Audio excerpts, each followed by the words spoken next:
Nada Kazi direct. I'm going to bring up something because it's not business related, so you are free to comment or not to comment. Yes. All right. It's about a comment made by Junet Mohammed over the weekend about albinos. And he said that Isaac Maura alijibleach. He's not an albino and he's taking advantage. He bleached himself and, that's why he's been hanging around politics. I feel concerned as a citizen because, we don't choose what we give birth to. We have children. Yeah. We never sat down one day and said, okay, these are the kind of children I'm going to give birth to. It's politics. And at times I wonder, where is the border in politics between common sense and stupidity? Because there are things that you hear people speak and you wonder, when you sit at home, Eric and Wanderi, when you sit at home, after the whole day of running around, let's say today you speak stupid things. Alafu jione pata mtoto wako kwa YouTube.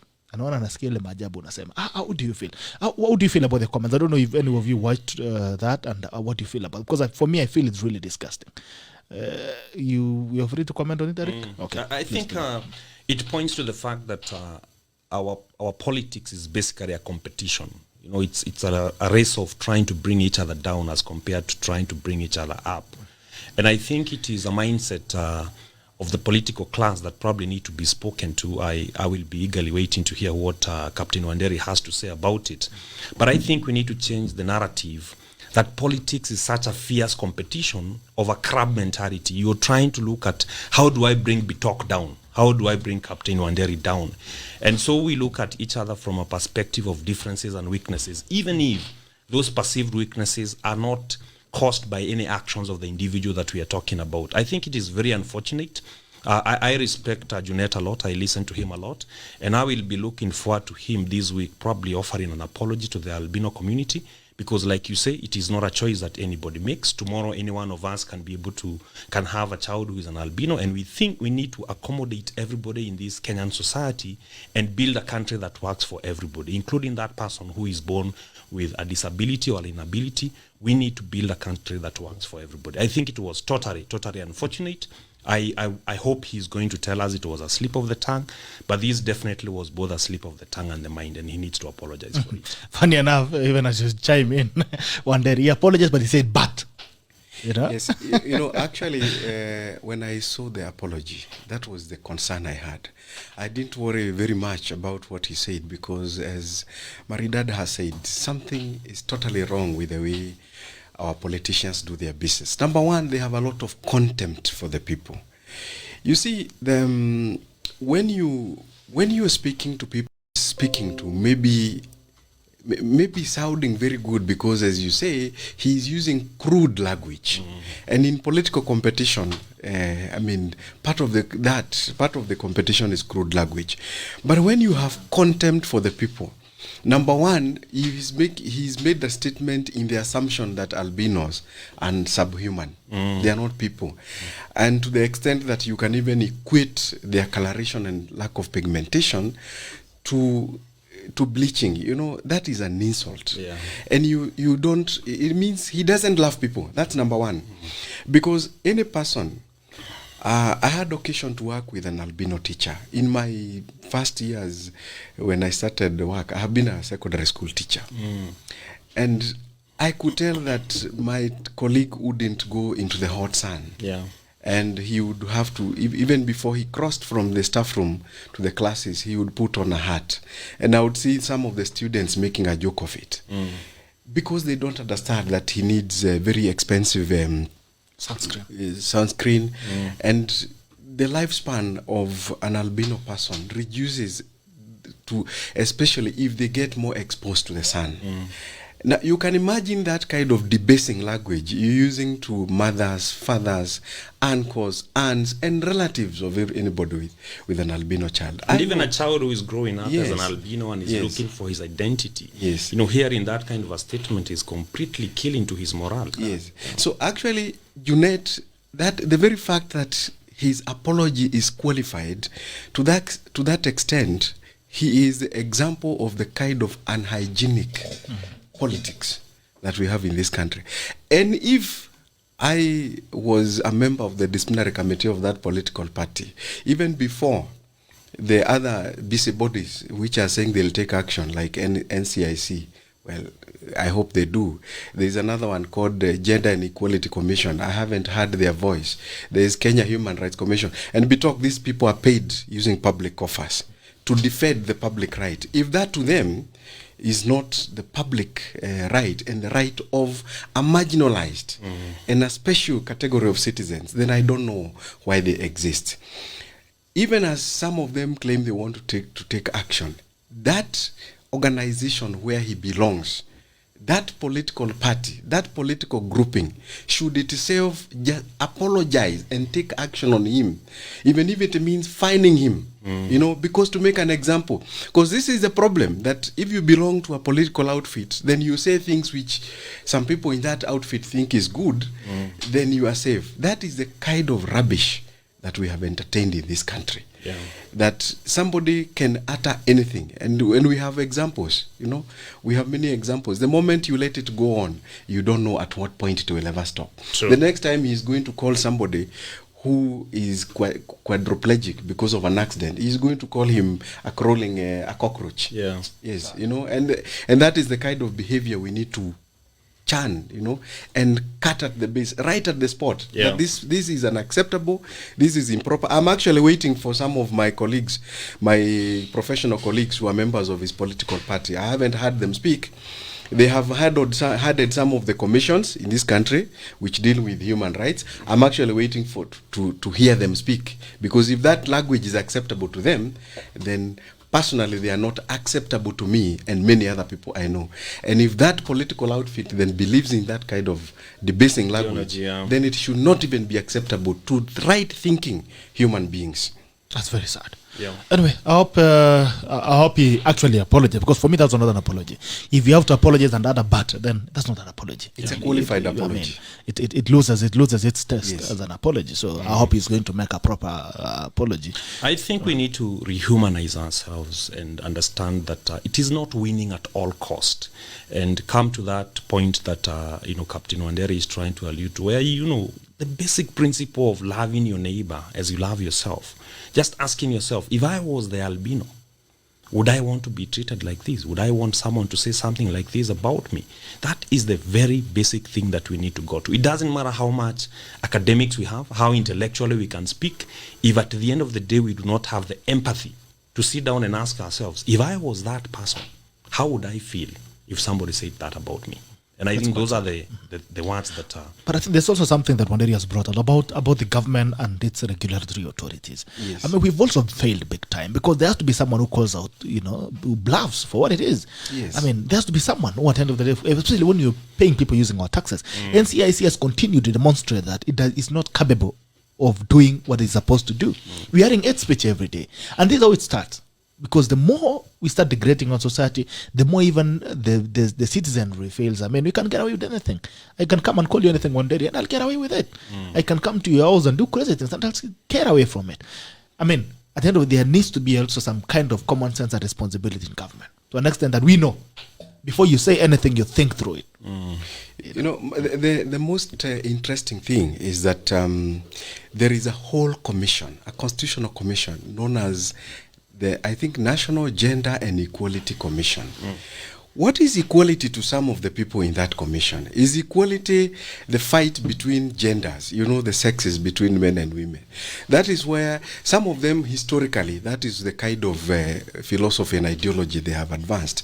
So when it is about human beings with other characteristics, they don't seem bothered, and they are very quiet.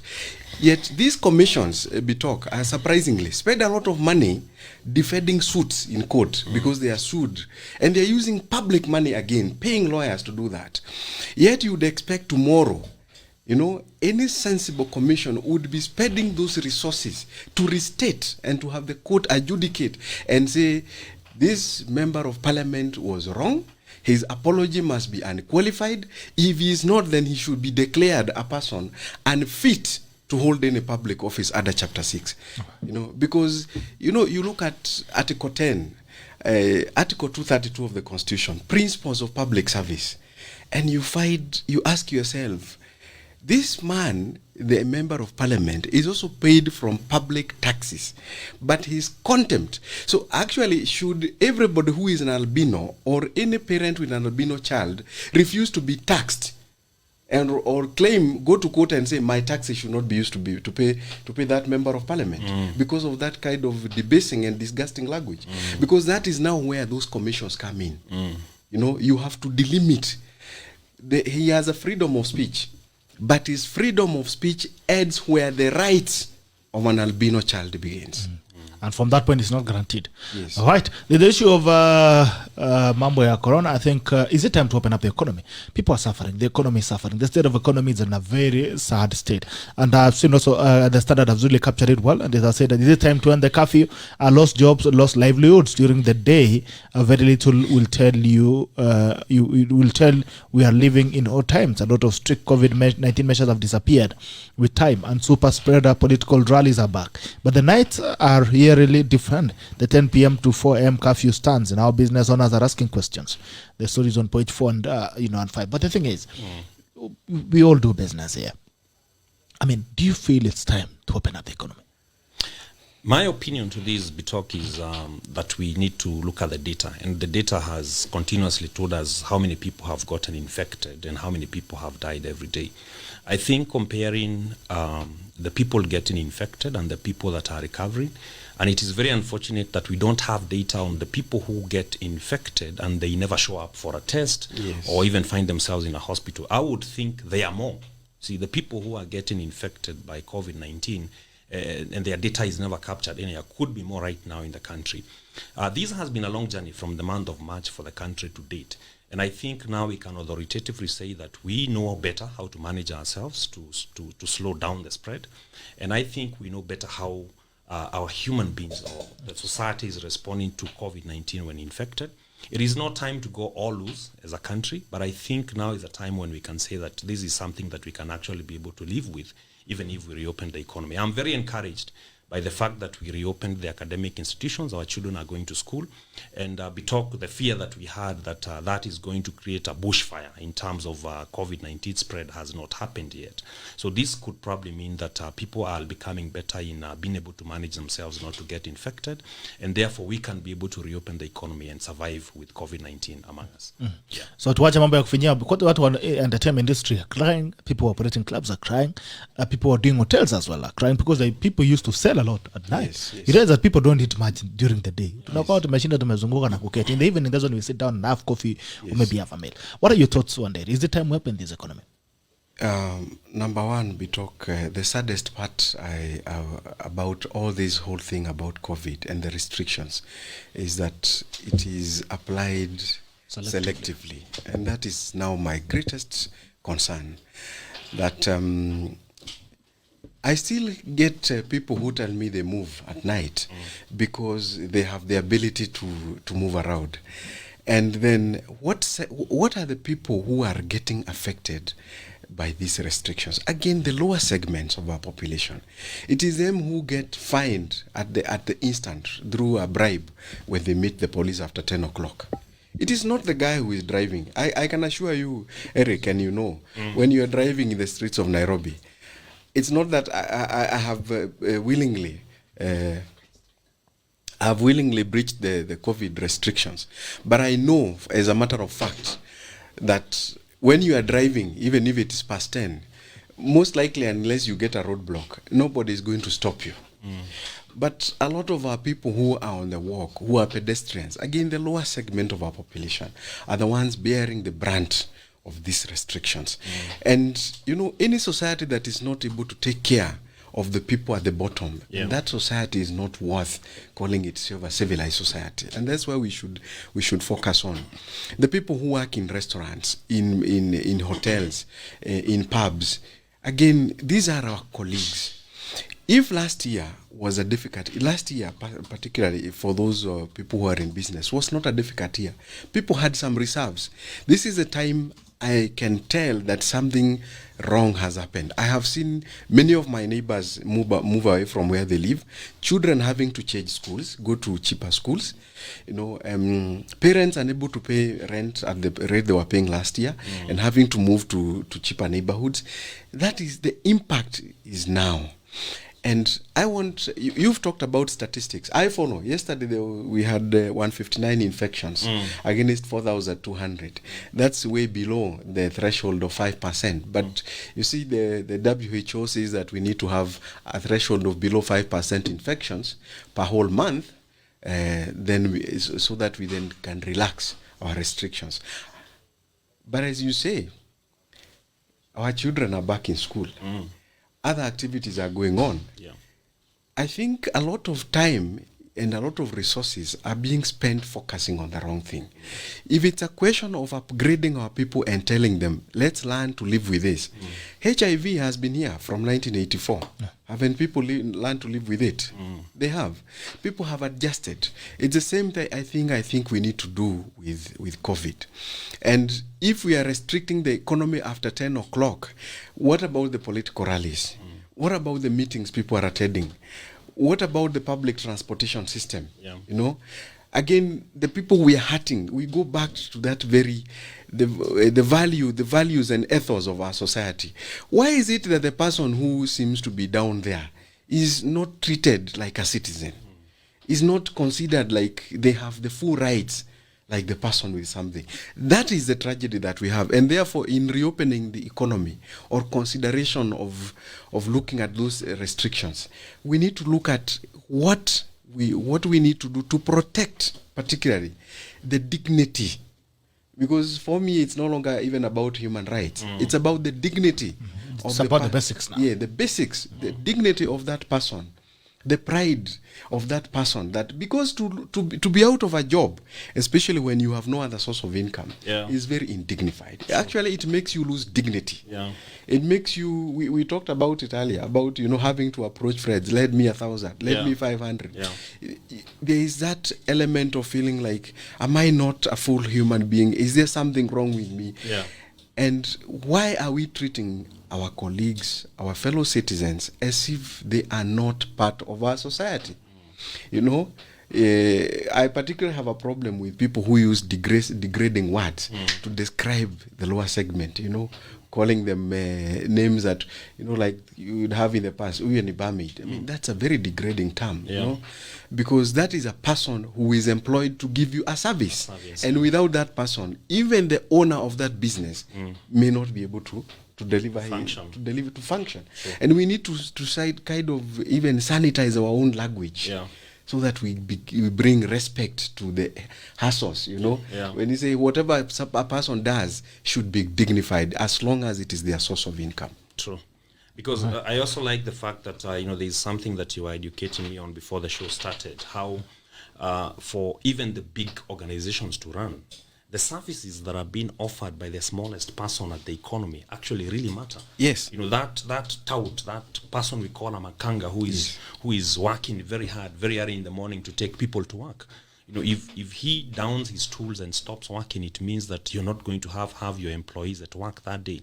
So really, like you say, the aspect of respecting everybody, no matter where they are on the pyramid of the economy, is very, very important. All right. Now let's talk about the something you've taught me today that I think a lot of people would want to learn. The MSME. We've always known about the SME sector. Now there's something else you're calling the MSME. I mean, what is MSME? What is the MSME sector? Bitok, let's define the terms first so that we get on the same platform.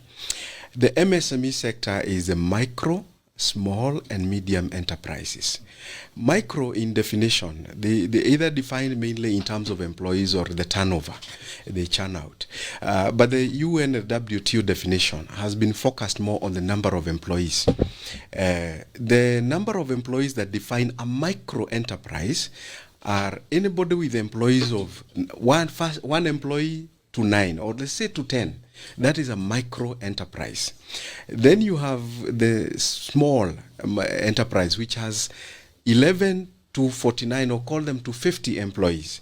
Then 51 to 100, that is a medium enterprise. And there's a reason why I want us to get into this definition, because a lot of people in this country assume that they are very large or they are very big. Whether you are a doctor, an engineer, an accountant, a lawyer, if you have less than 10 employees, you belong to the micro enterprise. So we are talking about the biggest chunk of our people.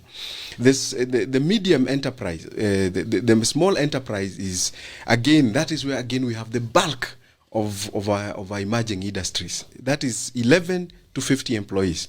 Then you have what you call the tier, the first tier into entry into the big to the big companies, because how many, most of them, the employers in this country don't have 100 employees, because the moment you are between 51 to 100, then you are a medium enterprise. And if you look at we had competitions on the top 100 medium enterprises. That's the definition, and you'd be shocked at the turnover those industries were making. Some of them were even hitting 100, 500 million, $500 million, you know, but they're still medium enterprises. We even had small that were still hitting at that level. And those are the ones now that need to be encouraged to move to the other tier. So anybody getting that definition, but I wanted to qualify it because I had talked to Eric about it, that the reason why perhaps those professionals, because of their turnover and the nature of their business, are not called small, micro, is because look at a doctor. A doctor has a clinic, he has a secretary, a receptionist, and perhaps a nurse. So there are 3 or 4 employees. So essentially, by definition of the WTO and the UN, he is a micro. But before he churns out his process output, when you go to him, he will give you a prescription, send you to a lab, send you to a radiographer. So there will be other people in between who will do part of the entire package of what he delivers. Consequently, because of those other derivatives of his business, and the other people now that come in, his business now moves to the next level. It becomes small simply because it now gets more employees. They may not be direct employees, but they are necessarily part of the value chain, and that is where a lot of these professionals belong. Lawyers will belong there, accountants will belong there, because even when they make reports, auditors, it will have to be bowed, and the person bidding, it will never be a complete report until that spiral bidding, is done. That is done by the cyber cafe. Yes, and done by the cyber cafe. So he creates his job creates another derivative enterprise, and so many of them create many of those, and therefore that's when they move to the next tier. But essentially they are micro. So then if you look at the numbers, micro, small or MSMEs in this country employ 97.6% of the population. That's 15.2 million Kenyans are employed by that sector. And therefore this is the sector we should be focusing on. This is where the rubber meets the road. If we have 18 million adults, that should then tell you that only about 2.7 million Kenyans are in formal employment, earning a salary at the end of the month. So should those be our focus, or should our focus be on the MSMEs? Right. That's interesting. You have anything to weigh in on that before we go into the challenges that come in the I just MSME?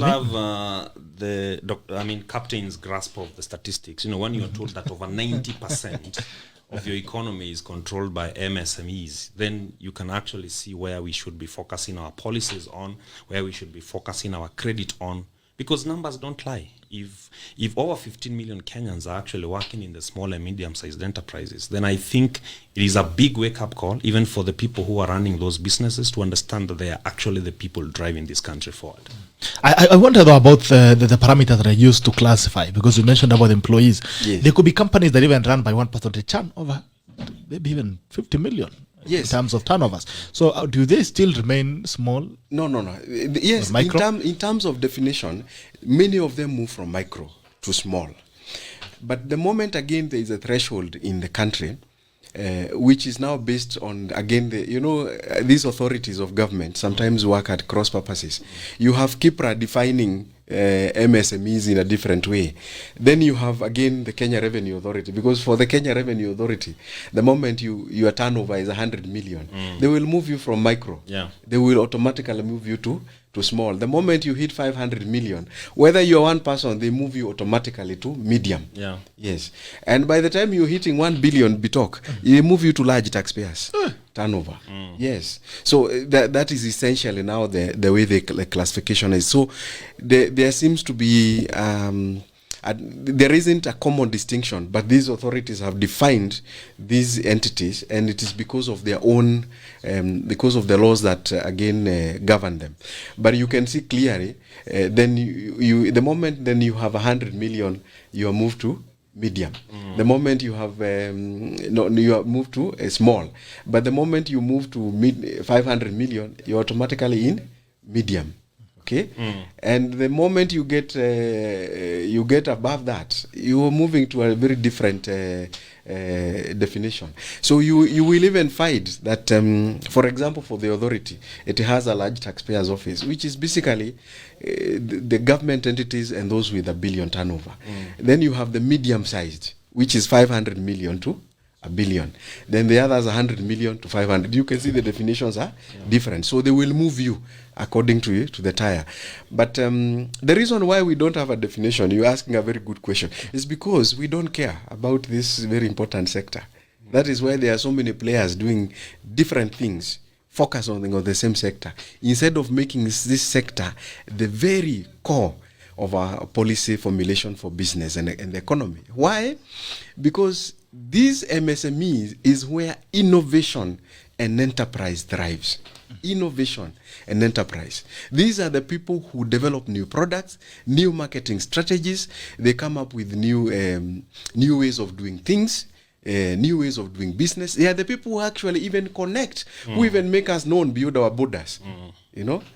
Yeah, and the multinationals have already made it, but the multinationals hardly market a country. Countries are marketed by their own small businesses, because those are the people who make unique products and export, and then give the country an identity as a source of unique products, not the multinationals. I have a question, because I told you here today, this morning, I'm also a student. It's a masterclass. Yeah, it's a masterclass. And I know Captain is an authority when it comes to academia. And as a young psychologist, I wanted to ask him, now with the data. Yes. Do you think that, because the academic sector plays a very big role in preparing the labor force yes. that's going to work for the economy. Sure. What is I would want to pick your mind on what you think. Is our education system aligned to these realities? Is it preparing students to work in the small and medium-sized enterprises? Or are they turning out graduates who believe that they must get a job in a very big corporate in the country? Eric, there is a total disconnect between the academia and the job market. And you see, you have...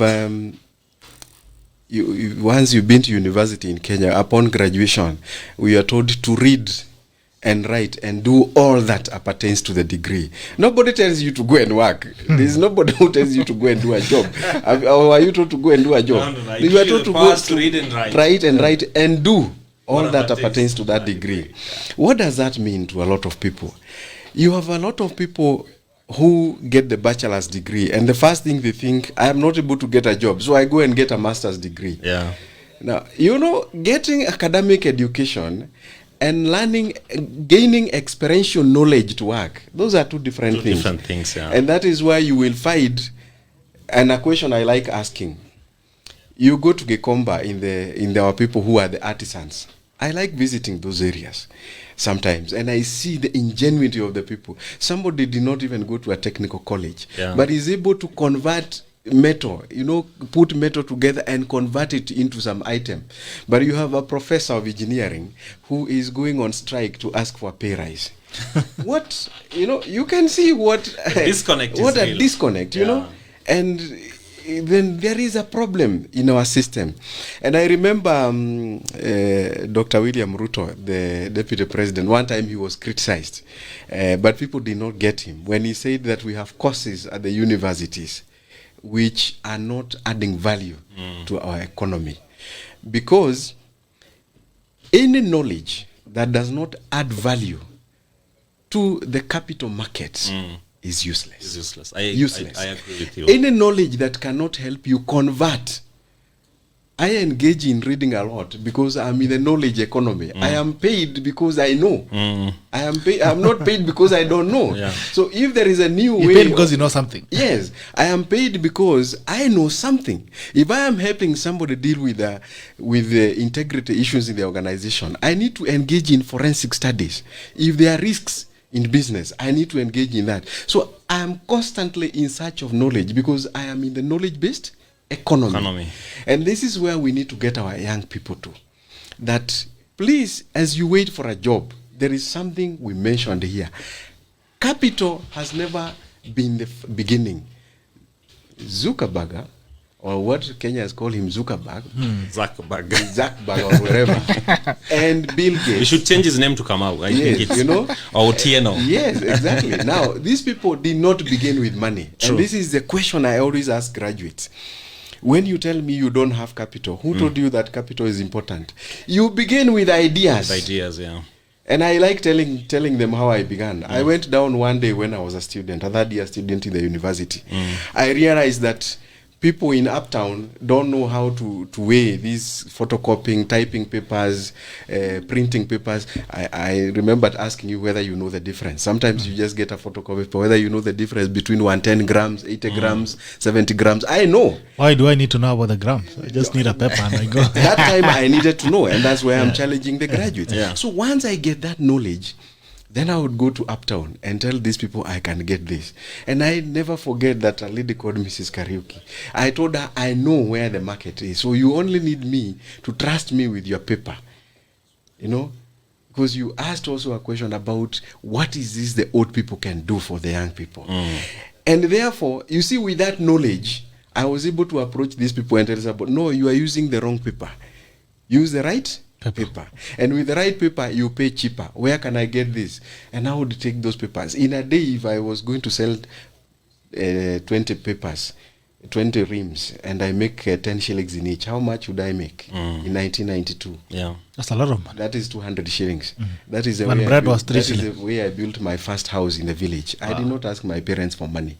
So I needed to use my head and my ideas and walk my legs down there. So first I need to shed away pride. I need not go telling everybody that I'm a graduate or I will graduate. No, it's not necessary. What matters is what makes you a coin. Then I started walking from Parklands to Mlango Kubwa. I am a man called Mr. Karatha who tell me, you sit with me here. You know how to sell this mituba. You sort them out. So he will tell me this is grade 1, this is grade 2. Then I would not only pick the best ones for myself and take the students and make an extra coin. I would also shout there and go home with 100 shillings. Get something. You know then. But you see, these things you learn because sometimes circumstances force you. We did not do this because it's because we belong to the proper hustler class. You know? That where our challenges of our origins were such that I can't go back home and ask my father for 100 shillings. Yeah. So I need to have to be ingenuine to look for it. And that's the challenge I make to the graduates today. Read, write, and do all that appertains to your degree. I have seen people who've graduated with different degrees. I know a few young people. I know one who told me, she's called Margaret Wanja. She told me she has a business and employs more than 5 people. Yes, in the textile industry. And she told me to convince her father that she needs 3 million as capital because she has the idea. So I told her, let's sit down and see whether your idea makes sense. She's one example I use of a woman in business. She has never been employed. First class business in information systems from Strathmore University. Statement of that lady called Wanja, using him to convince the dad to give him capital. Yes. Captain, I would want to know the older generation, which Yes. you're closer to than I am. Yes. Could be a gap of 15, 20 years between me and them. Yes. And they are holding a lot of capital in this country. They've Yes. taken their children to school. Yes. Don't you think we need a paradigm shift in convincing the older generation that, yes, you may have taken your child to school to do a business degree, Yes. but because of the credit structure of the country, formal credit really doesn't go to startups. It goes to businesses that are established. The first question a banker asks you before you get a loan is, for how long have you done this business? that already tells you that that capital is not structured for a startup. Yes. Don't you think we need to speak to the older generation to increase their faith that, yes, you have taken your child to school, but would you also set aside some money to give them a startup capital? What is it that we need to do to bridge that gap between the younger generation and the older generation? Eric, we the older generation, because once you near the fifth floor, you never want to call yourself the mid. I don't even want to call myself the middle generation. The middle enterprise. No, the middle aged people. No. Terms of age. I am tinkering towards, and since my daughter will be voting in 2022, I can no longer be calling myself youth. No. In fact, youth ended many years ago. But I get your point. We, the older generation, have the advantage of time, knowledge, and experience. The young generation, your generation, has the advantage of more time in terms of you have a lot of time at your hands, new knowledge, energy, vigor, the agility to do things. Yes, that is what you have.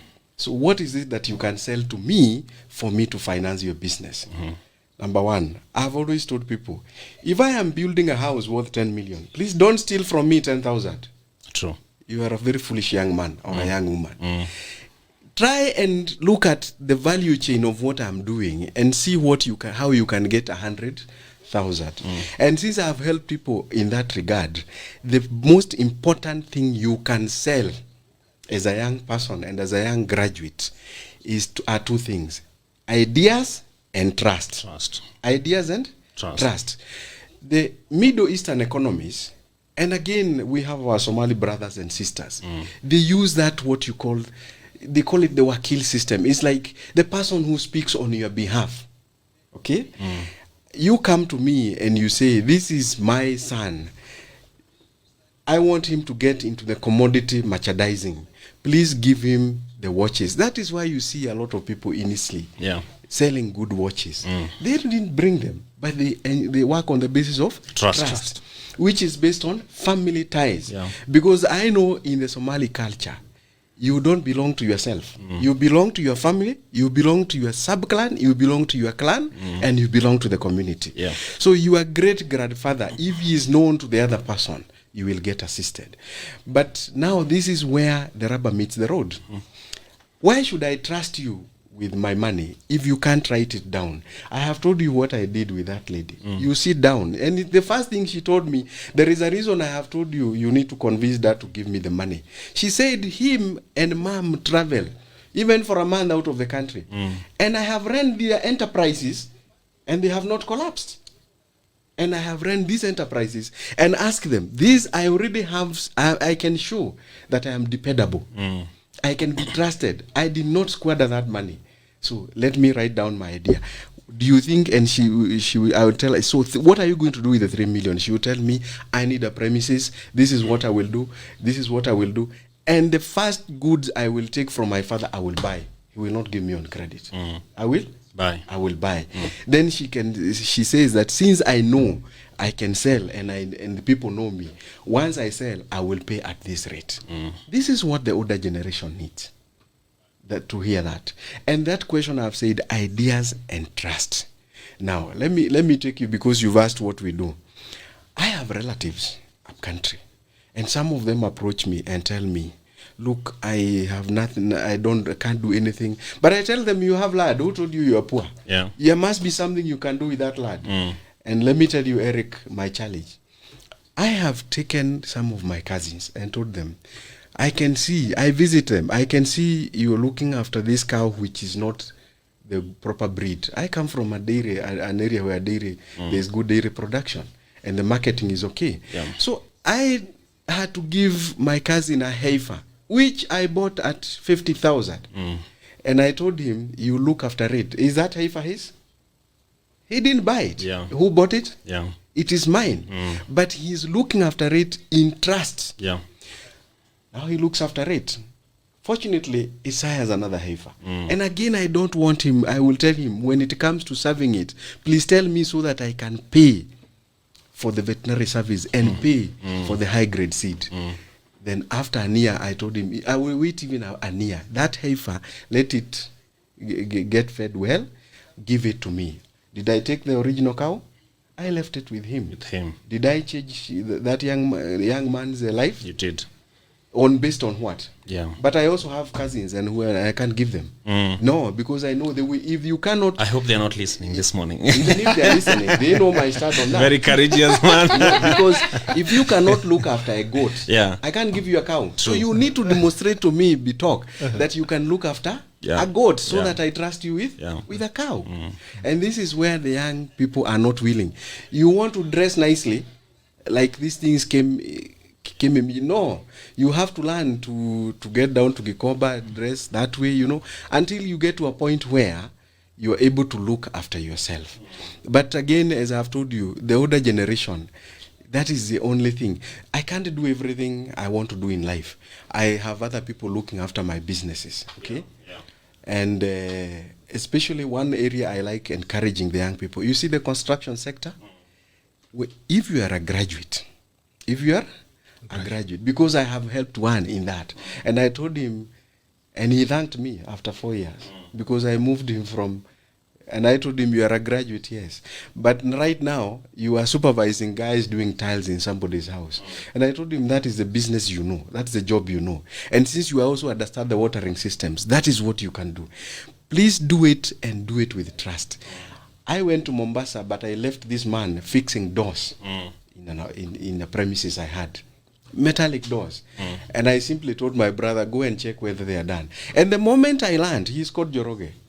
The moment I learned that I can trust Joroge with my 20,000 and my work is done to satisfaction, the next stage, I had no worry telling him, go even now take those things on credit and fix, I will pay. And the moment he learned that I will never shortage him, he would tell people, mzee huyu atalipa. Then we went on that way. I introduced him to other people. Moved him from Bakasi. Brought him to people who wanted to do repairs in Kileshwa. Finally, he was doing business in Rongai. Managing people's constructions. Remember I said he has the time. The time, yeah. He has the energy. He can hop into a boda, go to a hardware and pick the products that are needed and go fast. Did he first tell me he's a graduate, he wanted a job in the office? I told him I don't have such a job. So the best you can do is use the time and the skill that you have. In 2013, he sent me a message text and he told me, Mzee, what you taught me, I have learned. Now, I have my own car, a fielder. I have my own plot in Ruai, and I'm staying in my own house. From between 2010, or late 2009 to 2013. Wow. Trust. Captain, I like that, and I wanted to pick your mind on one more thing. Sometimes 1 year and a half ago, I got an opportunity to visit the Coca-Cola Museum. And one of the things I learned while I was there is that in the life cycle of the business that is Coca-Cola today, in 1926, I think 1919, the Coca-Cola company was able to get a loan from a commercial bank in the US using the Coca-Cola formula as their collateral. And when I think about the credit system of the country, you will find that loans are only issued against land. The first question, the last question, after the banker likes your idea on paper and likes your numbers and has looked at your bank statements for the last 6 months or 1 year, the last question is going to be, do you have a title deed to use as security? Or a car. And the question I wanted to ask you as someone who has proximity to the policymakers is, how do we bring our economy to a point whereby we are able to think beyond land as security? You've talked about ideas. We have a lot of young people that have beautiful ideas. You look at a young person with a beautiful business idea, or even just a gifted musician who has very good music, very good songs, but doesn't have the capital to record his music and send it to YouTube to the world.